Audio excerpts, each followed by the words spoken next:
Good afternoon, greater Philadelphia area. This is Toole Time Real Estate Radio on WWDB 860 AM. I'm Tom Toole. She's Zara Sala in for Sarah Tymon. We wish Sarah a very happy delivery coming up here in the next couple of weeks. And we've got a whole bunch of stuff to talk about here this week. We've got a jobs report that way underwhelmed with only 22,000 jobs being added. Mortgage rates hit their lowest level of the year since October. U.S. home ownership's hit its lowest level since 2016.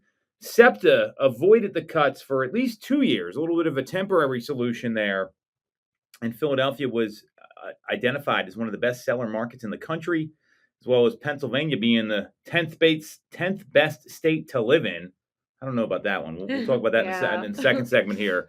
And we've got some great new listings hitting the market. So Zara and I both work at the Tom Toole Sales Group at RE/MAX Mainline, the number one RE/MAX team in Pennsylvania since 2018. And if you get some value out of this, you like what you hear, make sure to subscribe to the channel, hit the bell for notifications. And if you want to schedule a call with our team and have Zara help you with your real estate needs, you can do that with the link in the comments. So mortgage rates are, jobs reports. This has been all over the headlines here since the end of last week. So to give some perspective, and I want to get your reaction to this in the field, payrolls rose in August by 22,000. The expectation for the Dow Jones was 75,000. Unemployment ticked up a little bit. And I mean, this jobs report sent rates down dramatically. We were seeing 6.29% on a 30-year fixed conventional loan at the end of last week, and that's where rates have been hovering. What's this done to the market? What are you seeing in the field? Are you surprised by these jobs number? Give me your reaction. Yeah, I mean, I definitely think it's a good thing and a bad thing, just because, for my buyers that are looking for the interest rates to get lower, it's definitely a positive for them. But it might deter some buyers, obviously, with the unemployment rate being a little bit higher. But luckily, like, they are upping. It seems like the income has gotten a little bit higher as well, so that might bring some more buyers back, but maybe a little bit more less competition. But the interest rates definitely decreasing is a plus. Well, I think that's great news for home buyers. You're absolutely right. The job market, I think, is stalling more than we might have realized.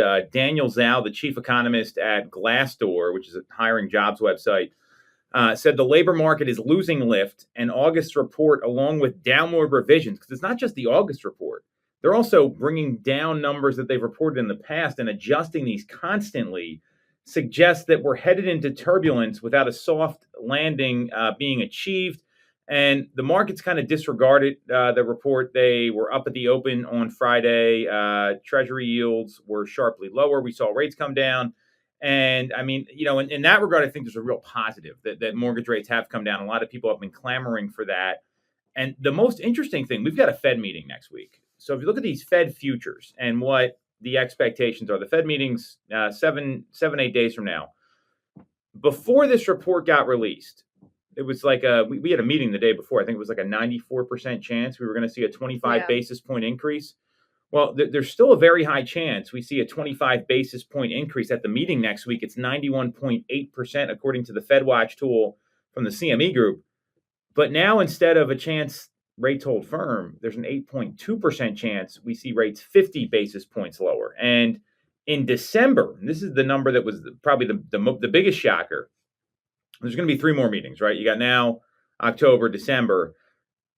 At our meeting on Thursday, we were talking about this. There was a 40-some% chance we saw 75 basis points lower in December. That jumped up to 62.5%. So they've taken the hold off the board here. What do you think the Fed's going to do in light of this report? What if you were to bet on this? You were going to put your next commission check on what the Fed does. What would you predict is their decision at the September meeting? No cut, 25 basis points or 50 basis points, and tell me why. Yeah, I would definitely think that they're going to do a cut of a sort. I would probably say 50 basis points, just based off of this article, where it's kind of disappointing news for a lot of the economy and everything like that in terms of the unemployment rate. So I would assume they have to accommodate it somehow. So I would assume they're definitely going to do some type of cut. Yeah, I think the cut's almost a guarantee at this point. I don't know that we're going to see now. Unfortunately, given Jerome Powell's track record, I'd love to see a 50 basis point cut right now. Given the state of the economy, a lot of people believe that we're just scratching the surface here with these jobs numbers because they're very lagged. And a lot of people feel it's a lot harder out there than folks realize. And there's people that don't file unemployment. I mean, you can go through this jobs report as much as we want, which we will in a second here, that, a 50 basis point cut looks to be appropriate right now. I mean, this is the highest unemployment rate we've really seen since July 2024, and then, dating back to January of 2022. So, and then late 2021, when we saw 4.5% in October of 2021. So and that was during COVID time. Yeah, and that was when it was declining, when hiring was happening. Because I mean, it peaked, during COVID. With January 2021, it was 6.3%. So the fact that we're in that recovery period is interesting. What are you seeing with some of your clients? Do you have anyone concerned about their jobs right now? Are you feeling like some people are having some turbulence at work? Because that does affect real estate decisions in a lot of ways. Yeah, for sure. I've actually had a couple of clients who were pretty motivated, but their job right now is a little uncertain. So I've just been following up with them every several months.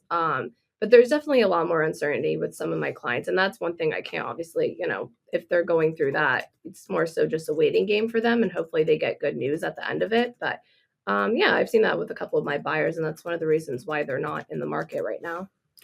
So, I mean, what's that conversation like? Are they thinking about coming back to the market? Are they waiting things out? What are they saying? Because this is where it's really important to know what to say and how to work with people, because there's some of these folks, they're not going to transact no matter what you say. There's others that may not realize what's going on in the market, because this employment news is like not great for most people.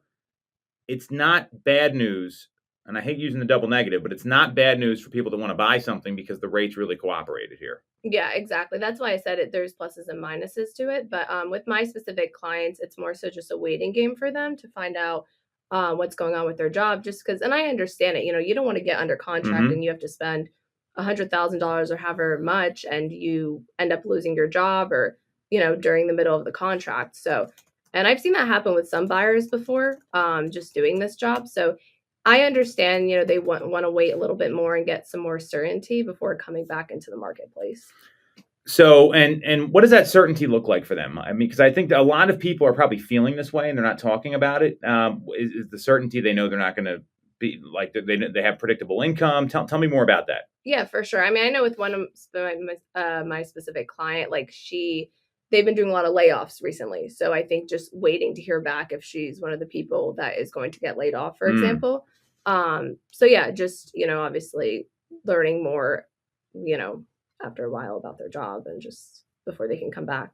Well, that's a hard position to be in, because you don't really know what's going to happen. So I think that's where it does get a little dicey. And I mean, when you look at this jobs report, they say that there was obviously the 22,000 jobs that were added. There was the Fed rates changed a little bit. The payrolls count was the first since President Trump fired former BLS Commissioner Erica. I'm going to butcher this name, McIntyre, following the release of the jobs report. So because he was not happy with the jobs report in July because it got revised down so much. And now you have the president talking about having a state of emergency for housing. It looks like Washington's finally taking the housing market seriously right now. What do you think about that state of emergency of housing? I mean, and it's obviously we're not political here. Yeah, we are. Housing has been in a recession in that there hasn't been a lot of transactions. Yeah, I mean, I get the same thing for my buyers, where it's affordability is becoming a lot higher. It's harder to get a home because not only do you have to deal with a higher interest rate, but also the house prices are continuing to go up. So I understand what he means by an emergency in that sense. But yeah, that's why I feel like I'm probably leaning more towards the 50 basis point cut, just because I feel like that would help a lot, just lowering the interest rates a little bit. Well, that's probably the appropriate move. I would have loved to see a cut at the last meeting in July, which that obviously didn't happen. So we had this jobs report. It sent mortgage rates, falling to new yearly lows, the lowest rates we've seen since October of 2024. And for months, the Fed's been saying the labor market's solid and there's no issues, and attributing the softness in the data to the population growth. Well, that's obviously very clear. That's not the case after looking at this jobs report. And when you look at the monthly change in employment by industry, Private education and health services added the most jobs. Leisure and hospitality added 28,000 jobs. 46,000 were private education and health services. 12,000 were other services. Government had some of the biggest cuts, 16,000, which might be a result of what they're doing in Washington. And professional and business services was number 2 at a 17,000 job decrease. So it's clear the market's getting a little softer. Now, residential construction didn't collapse, but it's getting a little softer as well. So, moving forward, I mean, we've obviously got the economic data and inflation. We've got the labor data. You're thinking there's going to be 50 basis points. Do you think there's going to be another cut after that? I could see that. Yeah. I mean, depending on kind of seeing what happens with the housing market, if that does positively impact it and more buyers come, maybe not so, but yeah, I could see like another cut or so. I think there's going to be a total of 3 and 75 basis points in total, because I don't think we're even scratching the surface here yet. And what's evident is the housing market's starting to feel this, because if you look at U.S. homeownership levels, it declined for the first time since 2016. So there's a Redfin report that shows U.S. homeowner households fell 0.1% year over year in Q2 to 86.2 million, the first decline since 2016. Renter households jumped 2.6%. It's one of the largest increases in recent years. We know median sale prices are up nationally and locally. We're up about 6%. So, are you surprised to see that people are taking a step back from home ownership? I mean, for nearly a decade, the number of homeowner households in the U.S. has steadily climbed, and that streak just ended. No, I'm not that surprised, just because even this past year with my own business, I've seen it. I've seen a lot less buyers in the marketplace, and I've seen myself getting more offers accepted because of it, just because I've been dealing with a lot less competition. But, I do have less buyers than I did a year ago, but I have less competition. So, well, and that's interesting, because I think all year we've seen competition's been a little, I don't want to say it's easier in our market, especially. The Northeast is in a much better spot than the rest of the country. It's been more buyer friendly. It's not a buyer's market. Let me be very clear. It's still very clearly a seller's market, but the competition has waned. So give me some examples of where you're seeing things that would get signed, because this is good for all the listeners out here, where you're seeing examples of things get agreed to that wouldn't have happened 12 or 24 months ago. Yeah, I mean, just in our areas alone, because I mainly service the suburbs area. And, a lot of the houses, especially, 2 years ago, they would fly off the shelf after a day or two, or even, less than a week. It was pretty rare if a house stayed on the market for more than a week. But nowadays, where our area is, houses are staying on average around 22 days on the market.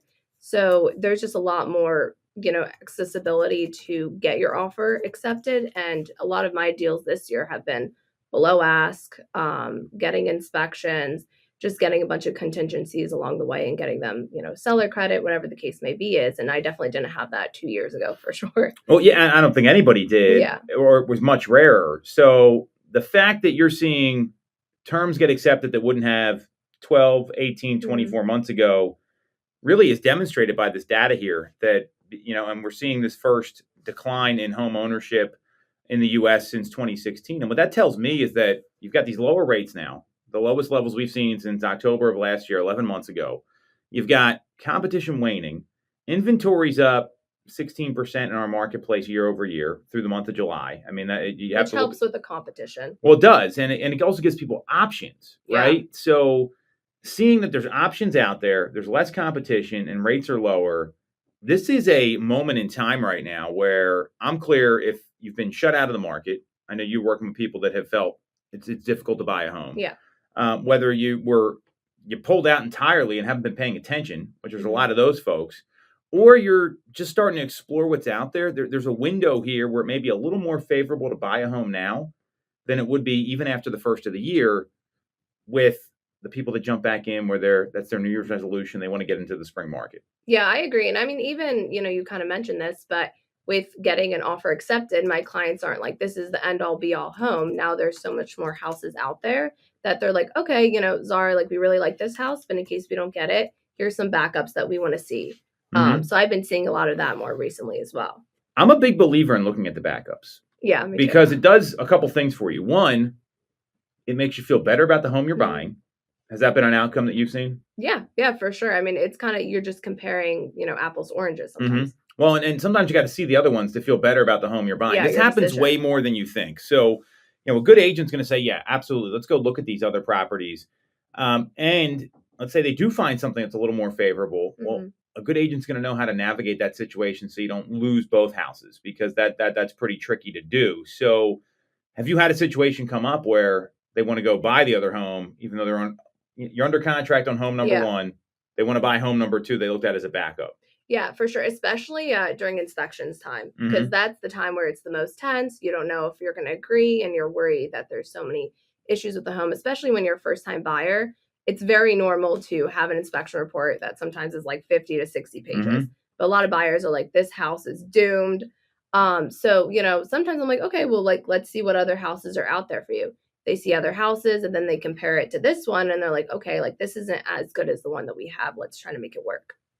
Does that make your people feel a little more comfortable moving forward? Yeah, for sure. Because at the end of the day, they realize that every house has problems. Mm-hmm. You're going to have to put money into it some way or another. But, there's a positive outcome at the end of it. Well, and a good agent's going to look at all the options, and I think that's so important. Anytime there's going to be hiccups and problems in transactions, especially in a market like this, and a lot of agents, they haven't had to deal with this kind of market before. No. You know what the turnover rate is? 5 years ago was 2020, Yeah. so you've got 87% of agents weren't in the business prior to 2020. These are the facts in the marketplace. And if you don't know how to navigate, hey, we want to look at the backup home, right? Imagine if you said no, Yeah. right? I'm serious. I think that's Yeah. going to turn a lot of people off. You've got to be a yes in this kind of market. You've got to know how to navigate the inspections and keep everyone calm. Yeah. And that's a skill, and just develops over time. Like doing some research instead of just hitting the panic button right away can be very effective. What other skills do you feel like you've had to learn compared to when you got into the business versus now? Because not every agent who got into the business in 2020 or 2021 is even still licensed, let alone selling homes at a regular clip like you are. Yeah, definitely negotiating has been the number one skill that I have learned over the years. Just because, you have to learn how to go back and forth with the other side, whether it be nowadays, most of my negotiations comes with the price of the home. So trying to get it below the ask. And just essentially, I always tell my clients, like, pretty much what you want the home for, let's go less than that, just so they can meet us in the middle. That way, both sides like to think that they won or got something out of it, whether it be with inspections or before you purchase the home. So just being able to strengthen my negotiation tactics has been crucial for me, because when I first started, everything was waived. We just gave the seller whatever they wanted and more. But nowadays it's like, okay, like, the buyers deserve to have as much as the sellers do, and we can try to work it out. Well, you're right that there's the ability to negotiate all this stuff. And if you don't Mhm. know how to negotiate and keep everyone calm, and one of the keys there is detaching from the outcome. I Yeah, mean, there's so many keeping a people level that, head. well, and what ends up happening is they don't detach from the outcome, and they bring their emotion into the Yeah. transaction. And if you have an agent doing that right now, when you're seeing home ownership levels dip, you've got low rates, there's a lot of opportunity in the marketplace here. That's someone that can actually bring more drama to the It transaction kills than you may deals. want. Well, and I've it's had that before. and they get, if they're acting that way, how do you think their client's going to Yeah. act? And that's really important. So if you're a consumer right now and you've got this agent that's addicted to drama, which is what it is, I'd be in the market for another agent that's a Yeah. professional, that knows how to talk to people like it's a business, and understands what the options are, what's available in the contract, and what you can negotiate. Because if you don't have that, you don't have someone on your side, and you're going in blind. You might as well just represent it yourself at that point. Yeah, and I think just the main thing is just listening to your clients. So, for example, when it comes to inspections, I don't give my opinions immediately off the bat. Mm-hmm. I tell them, okay, what did you guys think of the inspections? What are your main concerns? Let's go over the items.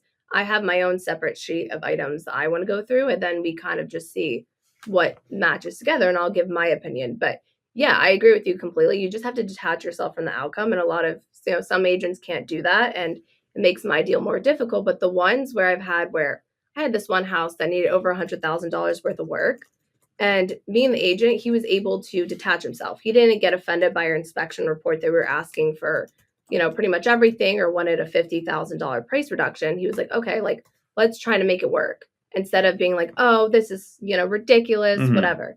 And we're able to, come to a conclusion regarding the deal. But yeah, emotions definitely can kill deals for sure. And I see it all the time. Well, and you look at what's going on in the market right now. There's this opportunity with lower rates. We're seeing the lowest rates all year. So people's payment just got a lot lower. A lot of Yeah. agents don't even understand that we're talking about payments here. And this isn't the price. Some people are going to say they want prices to come down. And the real question is, do you want the price to come down or do you want your payment to be lower? And the answer is usually you want your payment lower. So we got lower available monthly payments. We've got inventory that's increasing. And we've got some time here where there's not a lot of competition. So if you're someone that maybe took a break from the market, they got shut out, I think that's a mistake. Not that you just want to buy the next home. You talked about showing backup offers when you're under contract. Yeah. That demonstrates an agent that's looking out for their consumer's interest.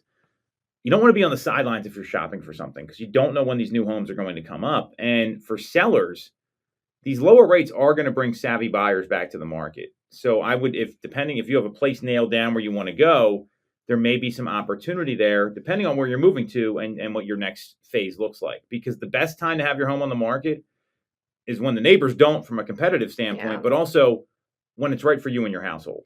So how are you explaining this to people? Like, do you break down the payment for them and show them the difference? Like, how do you help them navigate these low interest rates that we're seeing right now, the lowest of the year, basically? Yeah. I mean, that was definitely something that I got really good at when I first started, just because, especially in situations where you have to go over 50,000 above ask, it's kind of nerve-wracking to be like, okay, how do I get my client to go that much higher above the ask price? And I would always have estimated cost sheets. So I would do one at asking price, below ask, above ask, 50,000 above ask, so they can see all of the differences. And honestly, what I realized is it doesn't make that big of a difference going 20,000 above the ask like it sounds like it does. But on paper, it probably adds what, like maybe $50 more on your monthly payment or something like that. Well, if you're going $20,000 higher and rates are at 6%, you're looking at $120 a month higher. So you divide that by it's really $4 a day. Yeah, we always talk about this. Don't go to Starbucks for a day. Yeah, well, it'd be more than one day in that. Yeah. I mean, it depends on what your order looks like. Although Starbucks has gotten a little expensive, but that's a whole other story. And so when you break down that payment, does that give people clarity? Because this is the stuff folks really want to know. I mean, you talk about rates. I don't think a lot of people know what 6.29 does versus 6.5 in most cases. Now, there's some people that are very savvy that can understand that math, but even some of the most sophisticated folks that are out there don't even know what's going on with mortgage rates right now. Yeah, and I think that's why it's so crucial to just show them the difference in monthly payment. Like, any agent that doesn't do estimated closing costs for their buyers is, not doing them a service when it comes to. Well, it's also illegal with Pennsylvania licensing. Well, I meant when you're showing them houses, but no, before you get under contract. Just so you can show them, like, listen, like, even if we have to go above ask, this is what you're looking for as a difference. And some people, $100 difference is a deal breaker. Other people, it's not the end of the world. So, well, what the closing cost estimate really is, it's a financial plan to get into the property. It shows you what your monthly payment's going to be and how much cash you need to close. Those are the two most key numbers in there. And what it is for a seller, it's, hey, I decided I want to sell to get the money out of the house. Here's how much money you're actually getting, because we know these numbers don't mean anything until you actually get someone that's willing to pay it. So the closing cost estimate is a tool that savvy agents are using right now. So instead of saying, hey, let's just do the deal, let's move ahead, let's buy based on emotion. Well, with the new NAR settlement, you have to have a net sheet for a lot of sellers, because the way these deals are structured, sometimes if there's compensation being offered or not, the net's what really matters. I've seen sellers and buyers agree to prices higher than the asking price to include compensation. The net is what matters. So the closing cost estimate is the financial plan to the transaction. And if I'm an agent right now, or I'm a consumer, I'm concerned with those two numbers: payment and cash to close. And even if you just, like, a good agent would just circle them, right, and say, hey, like, here's the two numbers we need to know about, because some people are going to be more analytical than others. So you're giving them everything, but you're giving it to them at a high level. And that's a really good tool to use. And that's going to help you navigate to see if 6.29 makes a difference for you or not. That's really what we're talking about here. Because some of my clients, they know what the monthly payment they're looking for, but they don't know where that puts them in the price range bracket. So that just helps me filter out for them as well. Like, okay, they send me a house. I'm like, well, this isn't going to work with your monthly payment. This is a waste of our time to view it. Let's look at this house instead. So it just helps bring more clarity into what they're looking for and what they can afford at the end of the day. So that's where you want to take this information, and I'm pretty clear we're going to see some rate cuts. I would imagine the mortgage rates already priced in these rate cuts, so don't think they're going to come down more next week. The investors are way smarter than the Federal Reserve. I can promise you that. So the rate cuts are priced in to what we're seeing right now with rates. Understand what it means for your payment. Understand what it means for your cash to close, and what's your comfort level. Approval and comfort level are not the same. No. You can get approved for a number that's probably a lot higher than what you feel comfortable with. And then you have a plan to get into a property. And that's what makes sense right now. That's what savvy home sellers and home buyers are doing, is they're looking at the numbers, they're understanding where we are in the market, and they're making informed decisions. Yeah, I agree. All right, so let's take a break here. We're going to come back. We're going to talk about SEPTA avoiding these service cuts. Philadelphia being one of the best seller markets in the country. Is Pennsylvania really the 10th best state to live in? And an iconic building and complex really in Montgomery County just got sold. Should be very interesting. We'll be right back on Toole Time, Real Estate Radio on WWDB 860 AM. All right. Welcome back to Toole Time, Real Estate Radio on WWDB 860 AM.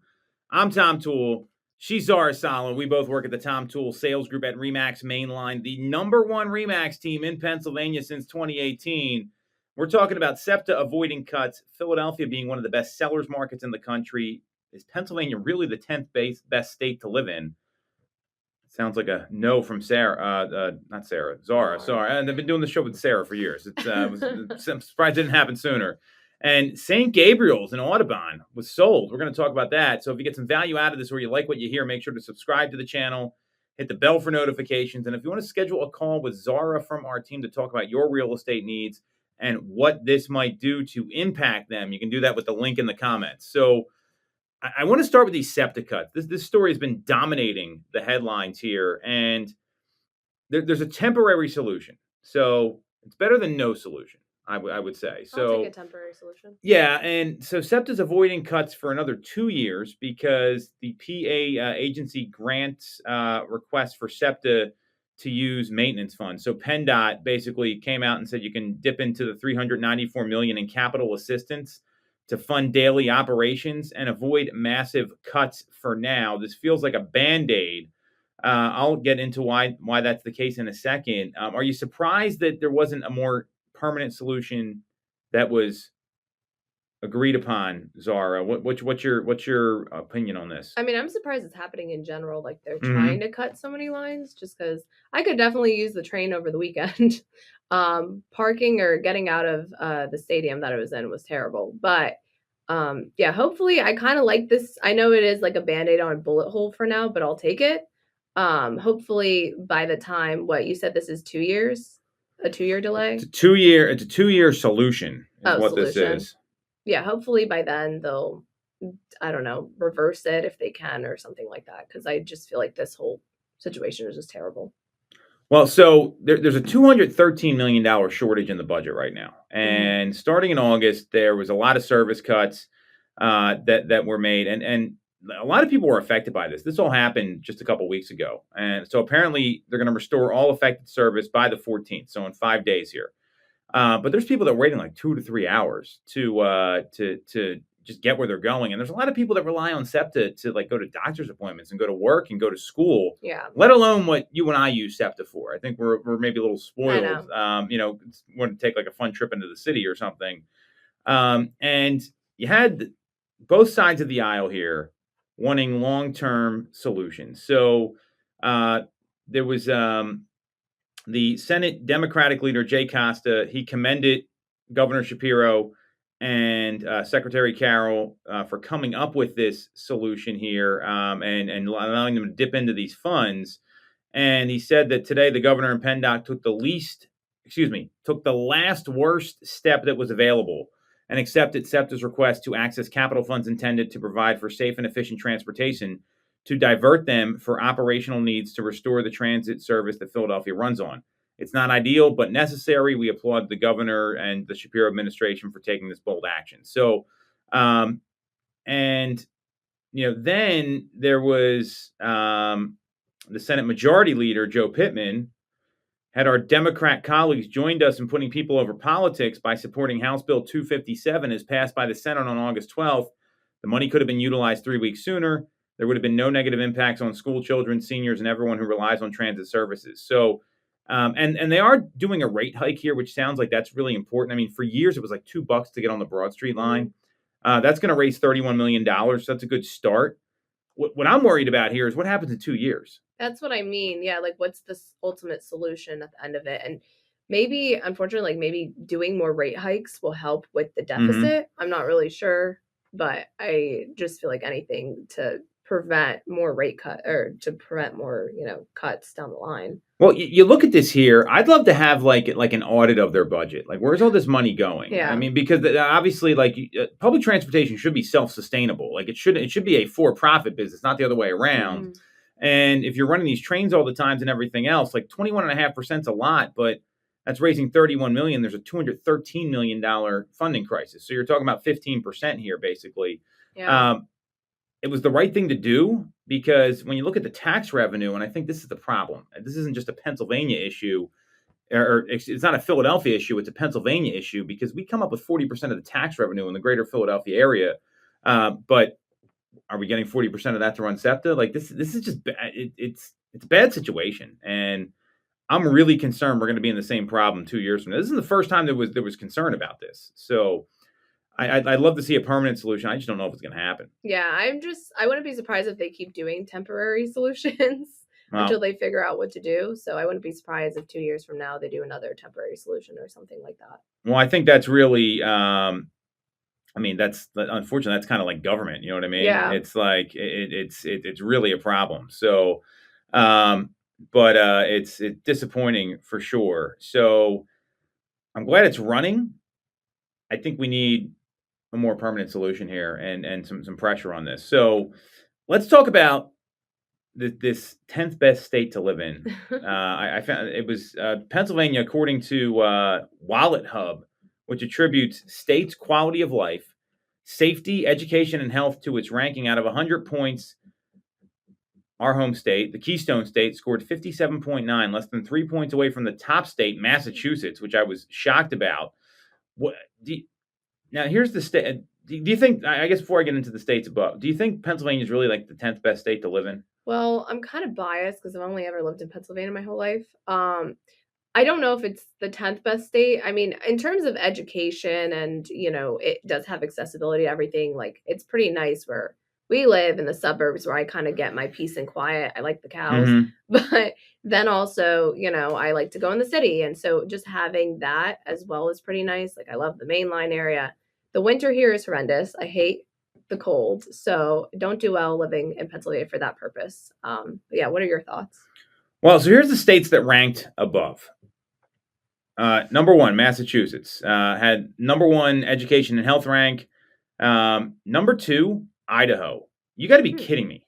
Like, I mean, what is in Idaho? That's my point. Like, you got Boise State, right? You got the Smurf turf. That's about it. Potatoes. Yeah. Number three is Jersey. The taxes in New Jersey are ludicrous compared to Pennsylvania. And the drivers. Well, the drivers are a problem, but I mean, state income tax as well as property tax. And when you look at affordability, Pennsylvania came in 29th.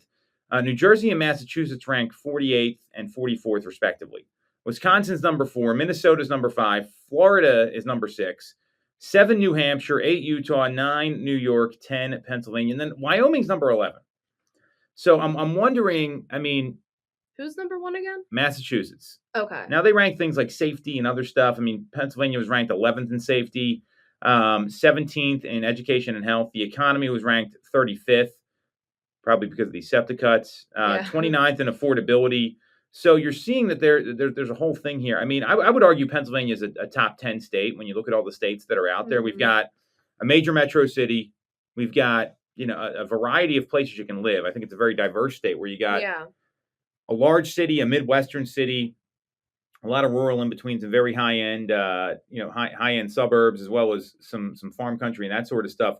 But seeing states like Idaho Yeah, it's so and random. Wyoming in the top Yeah, 11. like the Iowa's number Midwest. 12. Like I just don't I I don't agree with. Does this also have to do with like the house prices? Because I know Affordability is one of them. So I okay, mean, because I know Pennsylvania obviously has a higher average median sale price than compared to some other states. well, we're lower than Massachusetts. We're lower than North Yeah. Jersey. New York's number 9. New York has ludicrous prices, but then New York's a very similar state to Pennsylvania because you get to like central New York, Yeah. and other places are very different. And you look at the two biggest cities in New York are Buffalo and New York City. Now we don't have New York City, but Buffalo is more of like a Midwestern northern town, kind of like Pittsburgh. So, I just these things are so arbitrary. I think you're probably going to, and you know what's going to happen here? You're going to see like real estate agents like, oh, this is the 10th best state to live in. They're going to post it in their descriptions. I'm telling you right now. So, what do you think about these rankings? I mean, I would argue Pennsylvania is a top 10 state. I don't know if some of these other ones would be top 10. Like I like Florida in there.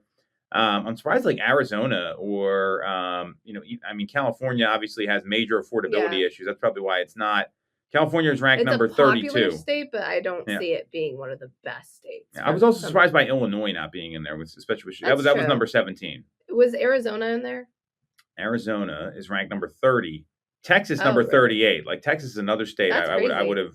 Yeah. South Carolina 44. Like these are states I would want to live in. North Carolina was higher. That was 22. Yeah, like I would pick those states over, say, Wyoming and Idaho. Yeah, Utah. Yeah, exactly. So yeah, Minnesota, it's freezing cold there. That's interesting. I wonder how much they like if there's a ranking based off of like the education, if that's higher than the affordability, or like how they really measure it. If one's higher than the other in terms of that, but who knows? All this stuff's made up. Yeah. All right.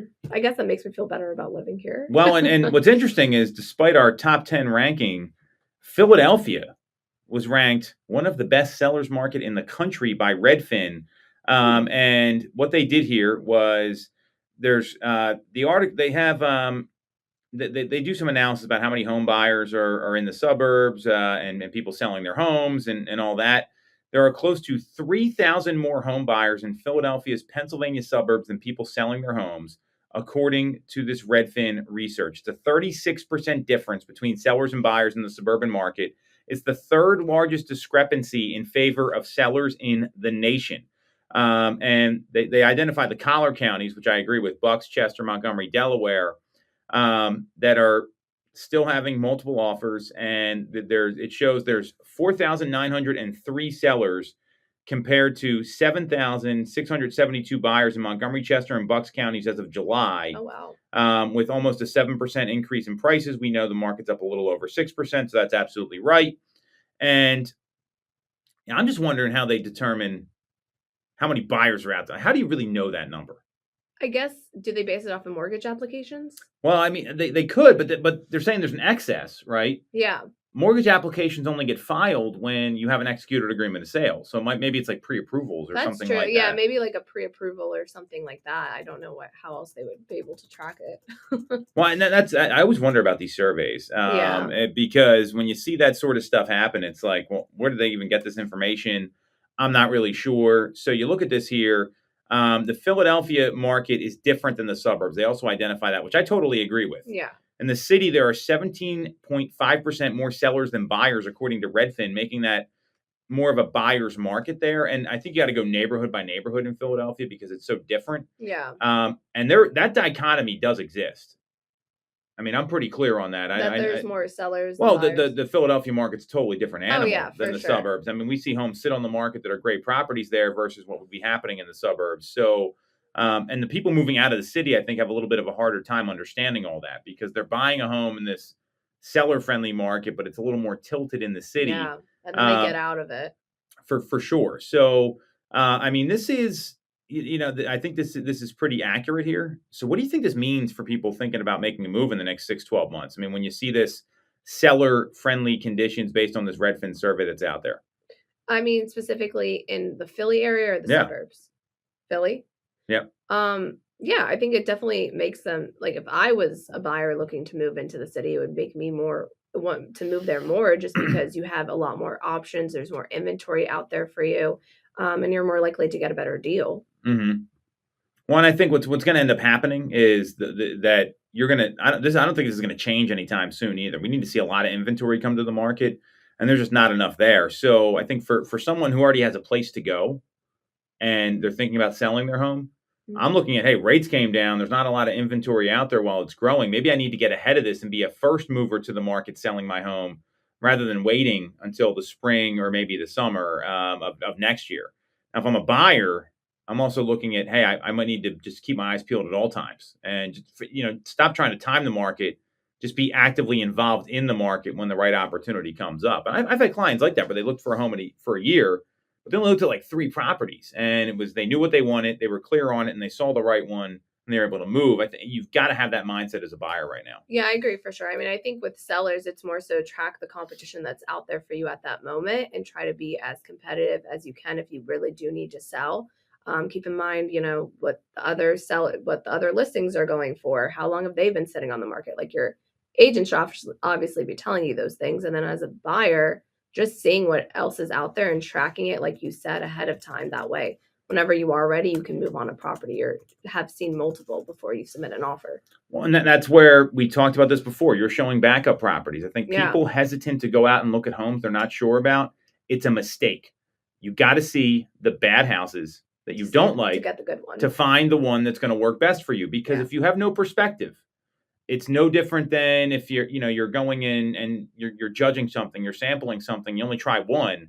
Well, there has to be a basis point, and you've got to see what other options are out there. You have to see some lemons to find the cherry. It's that simple. Yeah, even with my own personal home, it was the first house I went to, and then I got under contract pretty quickly. But I had my home search on the entire time while I was under contract in case something amazing popped up. I would look at it or jump on it, and then I realized I wasn't able to see anything that I wanted in the location I wanted. So that made me more 100% certain that I made the right choice with that. So that gave me some certainty with my own personal home. Well, it just, seeing more options will give you clarity. That's exactly. Really what it is, especially even if it's a seller's market like this. So the last thing we want to cover here, now this is pretty wild. So do you know where St. Gabriel's Hall is in Lower Providence? No. So but it's nice. Well, it's a boys correction facility. Oh, so I don't know. It's outside looks nice.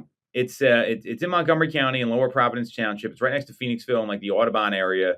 Okay. It's got 60 acres, and the Archdiocese of Philadelphia announced that the longtime home for troubled youth would close in fall of 2020, and no one really knew what was going to happen with the parcel. So 5 years later, the property has been acquired by an entity associated with Audubon Land Development, a local real estate developer who works industrial, residential, hospitality, and retail sites. And St. Gabriel's was like a place for like young teenage boys for over 120 years. They had a 190,000 square foot red building that dates back to 1896. It's a $12 million sale for a 48-acre parcel at 1350 Paulings Road, with a $2.5 million acquisition of the 10-acre parcel across the street, and they make up the whole campus. The smaller 10-acre parcel houses Martha's Choice Marketplace and Martha's Community Farm. It's a volunteer community farm that cultivates produce for food pantries. And the Audubon Land Development has declined comment for the site. However, both of these sit in Lower Providence Township. This is like right on the other side of Phoenixville Borough. They're zoned R2, which allows for single-family detached housing, and it also sits within a public facilities overlay, allowing for township buildings or facilities or open space and public parks. And any other proposed projects would need zoning changes and variances. So to give some perspective, the Audubon Land Development has developed over 3,000 homes and has retail sites, including Audubon Square, Marketplace at Oak Shopping Center, as part of its portfolio. What do you think they're going to do with this? So the people that purchased it have purchased, like, they've made it into shopping centers and things like that? Well, so they've developed over 3,000 homes, and they also have some retail sites they own. Okay, got it. I could see it being maybe like a new construction development then or something like that. That would make no sense for me, because especially that location where it's so Phoenixville is so popular, especially the borough and downtown. I could see them making it into more of a new construction development.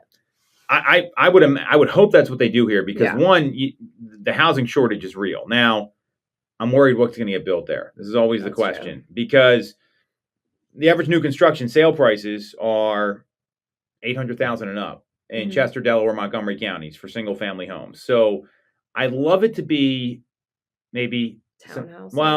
like townhouses, maybe some single family homes, Yeah. maybe a mix or like a hybrid development. You see a lot of that happening right now. The location is pretty prime. It's between 422 near Valley Forge Historic Park, between the Schuylkill and Perkiomen Creek. So you got a really great and Yeah, it's it's like a right really by nice like location. King of Prussia and Valley Forge. I mean that's a hot area right now. Yeah. And my hope is that there's something there that's going to have some sort of like townhomes or maybe even some condos or something that's going to be a little more affordable. Now the problem is the township's going to have their say, which they always do, and I don't think that's ever going to happen. So I would hope there's some more affordable new construction than what we normally see. What do you think? What would you like to see there? Yeah, for sure. I think just sticking with maybe townhouses and condos, just a little bit more affordability, especially since we literally just talked about how a lot of buyers are deterred from coming in the marketplace just because of the affordability, that it doesn't make sense for them to make higher price point single families, because any new construction single family in that area is definitely going to be well over 800K. Mm-hmm. So I feel like it's just a lot more of a niche market than opening it up to townhouses and, different affordable budgets. Well said. So that's kind of what we're seeing here. So let's talk about our new listings. We got a lot of local stuff going on. Zara, why don't you lead off with the home on Boulder Lane that's coming to the market? Boulder Drive, excuse me. Yeah, I'm a little biased to this one because it's my listing. But yeah, it hits the market officially this Friday, and then we're going to have an open house on Sunday from 12 to 2 p.m. as well. It's a newer townhouse in Downingtown, and it's in really great condition overall. Yeah, so the asking price on this is going to be $519,900. Yes. It's got a finished basement, Mm-hmm. 3 bedrooms. It's a newer build too. I mean, this community was all built in 2020, so it's Yeah. only 5 years old, and it's really close to 322 Thorndale. Great location. Very very quiet. It's got a 1-car attached garage. Downtown area school district. Yep. There's like a walking path. I mean, it's a nice community. That's going to be at 519.9. The next listing here is at 478 Glenrose Circle in King of Prussia. So we're talking about how hot King of Prussia is. This is a nice community. It's a 1,800 square foot townhome built in 2002. It's got 3 beds, 2 full, 2 half baths, finished basement, and the sellers are going to be asking $545 over here. It's the community's located in a part of King of Prussia. It's a little off the beaten path here. It's right off Beadler Road. So you're kind of on like the north side of King of Prussia. Once you get past the mall, it's close to the river. Great location. 545 showings are going to start on that over the weekend. And then your listing on Boulder is going to be an open house on Sunday, correct? Yeah. Mm-hmm. Awesome. 12 to 2. Awesome. I'm going to take the next one here. Yeah. All right. So we got 7019 Oakley Street, excuse me, in Philadelphia. So this is right off of Route 73 and Rising Sun Avenue. This is a great location here. It's a 4-bed, 2-bath twin in Northeast Philadelphia. It's got a detached garage, which you don't see a lot of. And this place is in prime condition. It's got a driveway as well. Hardwood floors throughout. It's got 4 bedrooms, including kind of a real like primary suite on the 3rd floor with a full bath. Very meticulous. It's got a beautiful front porch, a lot of hardwood floors, exposed brick, and that's going to be open Saturday from 11 to 1 with an asking price of $350,000, 7019 Oakley Street. Want me to keep going? Keep going. All right. So 36 East Washington Avenue in Clifton Heights. This is a 5-bed, 1.5 bath. Twin, 1,958 square feet. So it's a big property. $280,000 asking price. This property, it's clean, it's neat, it's well cared for, it's in pretty good shape, and that's going to be asking $280,000. That's being shown by appointment, and it's in Clifton Heights at 36 East Washington Avenue. And the last property here, 1306 Swarthmore Avenue in Folsom, 4 beds, 3.5 baths, 2,700 square feet. It's a single family home. $500,000 asking price, and this is another. I mean, this to me is a great value. I mean, you're right in Ridley Township. We've also got a multi-unit that's coming to the market in Chester, 2032 Edgemont Avenue, 174.9. It's a multifamily investor property. So we got a lot of great listings coming to the market. You want to see any of them, you can schedule a call with our team in Zara to book it with the link in the comments. I tell you where to follow Zara on social media, but she doesn't use social media. So you can email her at zara@tomtoole.com. It's ZAHRA@tomtoole.com. You can follow me at TomToole3RD on Instagram, and we'll be back next week on WWDB 860 AM on Toole Time Real Estate Radio.